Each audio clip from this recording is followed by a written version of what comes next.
Is there any advice that you would have for me? And I remember as I talked to that gentleman, he probably told me 2 or 3 different things.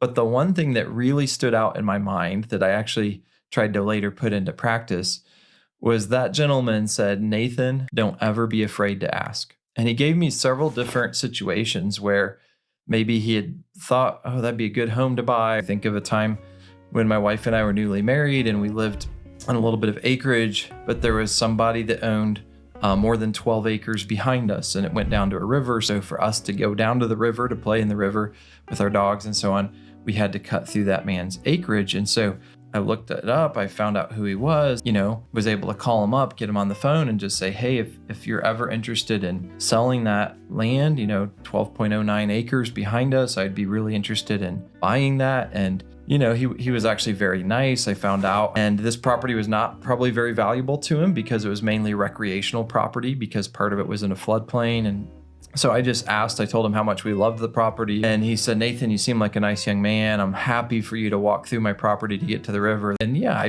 I'd be interested in selling. He said, if you've priced anything around here, just typical acreage if it's not in a nice area. And so, yeah, I'd sell it to you for $5,000 an acre. And I remember telling him, wow, that sounds like probably a great price. And I'll plan to try to save up some money and call you back later. And I actually said, I feel kind of stupid right now because really, I probably shouldn't even be talking to you because I always keep cash in the bank and I don't really believe in debt. And I like to have a buffer of cash, which is a certain amount. And so I said, probably, honestly, what I have beyond that buffer right now would be like $6,000. So when I save up a lot more and get closer to 60, I'll call you up because right now all I've got is about $6,000. And I don't remember if it was later that day or the next day that he called me back and he said, you know what, all I do on that property is pay taxes on it. And he said, you mentioned kind of in passing that you like to keep, I don't even remember if it was a $10,000 or $15,000 buffer, but beyond that, all you had was $6,000,